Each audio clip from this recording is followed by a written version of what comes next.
সম্প্রতি Rio de জ্যানিরোতে bricks জোটের মানে ব্রাজিল, রাশিয়া, ভারত, চীন, দক্ষিণ আফ্রিকার যে সম্মেলনটা হলো, তারপর বিশ্ব বাণিজ্য নিয়ে ওদের একটা যৌথ ঘোষণা কিন্তু বেশ সাড়া ফেলেছে। ঠিক। ওরা একতরফা শুল্ক বৃদ্ধি নিয়ে বেশ উদ্বেগ জানিয়েছে। আর তার প্রায় সঙ্গে সঙ্গেই কিন্তু প্রাক্তন মার্কিন প্রেসিডেন্ট ডোনাল্ড ট্রাম্পেরও একটা বেশ কড়া জবাব এলো, তাই না? হুম। ওই ট্রুথ সোশ্যাল প্ল্যাটফর্মে। হ্যাঁ, একদম। তো আজ আমরা এই দুটো বিষয় নিয়ে একটু খুঁটিয়ে দেখব, মানে ব্রিক্স ঠিক কি বলছে, আর ট্রাম্পের এই প্রতিক্রিয়াটাই বা কি, এর আসল মানেটা কি দাঁড়াচ্ছে। আসুন শুরু করা যাক। ঠিক। আর দেখুন, এই বিষয়টা কিন্তু শুধু দুটো বিবৃতির আদান-প্রদান নয়। এর গভীরে আছে মানে বিশ্ব বাণিজ্য সংস্থা বা WTOর নিয়মকানুন আর এই যে বহুপাক্ষিক বাণিজ্য ব্যবস্থা। মানে যেখানে অনেক দেশ মিলে নিয়ম মেনে চলে। হ্যাঁ, ঠিক তাই। সেটার ভবিষ্যৎ নিয়ে একটা বড়সড় টানাপোড়েন চলছে। এই প্রেক্ষাপটটা কিন্তু মাথায় রাখা দরকার। আচ্ছা, আচ্ছা। তাহলে ব্রিক্সের ঘোষণায় ঠিক কিসের উপর জোর দেওয়া হয়েছে? ওরা তো কারো নাম বলেনি, তাই না? না, নাম নেয়নি, তবে ইঙ্গিতটা বেশ স্পষ্ট। ওরা বলেছে, এই যে একতরফাভাবে শুল্ক বাড়ানো হচ্ছে, হুম। এটা WTO নিয়মের সাথে সঙ্গতিপূর্ণ নয়। কারণ WTO চায় দেশগুলো আলাপ আলোচনার মাধ্যমে শুল্ক ঠিক করুক, একা একা নয়। তা তো বটেই। ব্রিক্স বলছে, এই ধরনের পদক্ষেপে বিশ্ব বাণিজ্য, সাপ্লাই চেইন এগুলো সব এলোমেলো হয়ে যেতে পারে। একটা অনিশ্চয়তা তৈরি হয়। হুম। ওরা কি নির্দিষ্ট কোনো শব্দ ব্যবহার করেছে? হ্যাঁ, করেছে তো। যেমন একতরফা, WTO নিয়মের সাথে অসঙ্গতিপূর্ণ, বৈশ্বিক বাণিজ্যের ক্ষতি, এই ধরনের শব্দ ব্যবহার করেছে। বুঝলাম।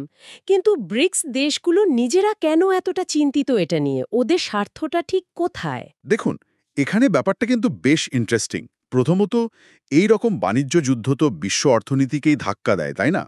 আর বিশেষ করে উন্নয়নশীল দেশগুলোর ওপর এর প্রভাবটা অনেক বেশি পড়ে। ঠিক।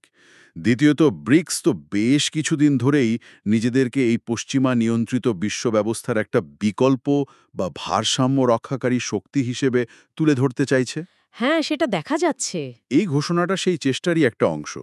ওরা বলছে, আমরা নিয়মভিত্তিক বহুপাক্ষিক বাণিজ্যের পক্ষে, মানে যেখানে সবার জন্য মোটামুটি একটা সমান সুযোগ থাকবে। তাহলে একদিকে ব্রিক্স বলছে বহুপাক্ষিক ব্যবস্থার কথা, নিয়মের কথা।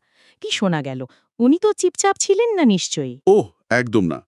ট্রুথ সোশ্যাল প্ল্যাটফর্মে রীতিমতো পাল্টা হুমকি দিয়েছেন তিনি। বলেন কি? হ্যাঁ, উনি বলেছেন যেসব দেশ ব্রিক্সের এই আমেরিকা বিরোধী নীতির সঙ্গে যুক্ত হবে, তাদের পণ্যের ওপর উনি অতিরিক্ত 10% শুল্ক বসাবেন। 10% অতিরিক্ত? হ্যাঁ, অতিরিক্ত।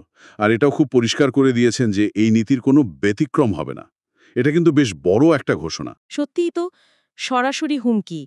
এটা তো বাণিজ্য উত্তেজনাকে একেবারে অন্য মাত্রায় নিয়ে গেল। আর সময়টাও তো খুব গুরুত্বপূর্ণ, তাই না? ঠিক তাই। এই ঘোষণাটা এলো এমন একটা সময় যখন আগেকার কিছু শুল্ক বাড়ানোর ওপর একটা মানে সাময়িক স্থগিতাদেশ শেষ হচ্ছিল। ও আচ্ছা। আর কথা ছিল ১ অগাস্ট থেকে নতুন হার কার্যকরার নোটিশ পাঠানো হবে। ট্রাম্পের এই মন্তব্যটা যেন সেই আগুনে ঘি ঢালল। তাহলে এই পাল্টা হুমকির তাৎপর্যটা কি দাঁড়াচ্ছে? এটা কি শুধু কথার কথা, নাকি এর সত্যিই কোনো গভীর প্রভাব পড়তে পারে? দেখুন, এই হুমকি যে আন্তর্জাতিক বাণিজ্যে আরও অনেক বেশি অনিশ্চয়তা তৈরি করছে, সেটা একদম নিশ্চিত। হুম। এটা একটা খুব জরুরি প্রশ্ন তুলে ধরে যে এই ধরনের একতরফা পদক্ষেপ আর বহুপাক্ষিক বাণিজ্য ব্যবস্থার মধ্যে সংঘাতটা ঠিক কোথায় গিয়ে দাঁড়াবে। ঠিক।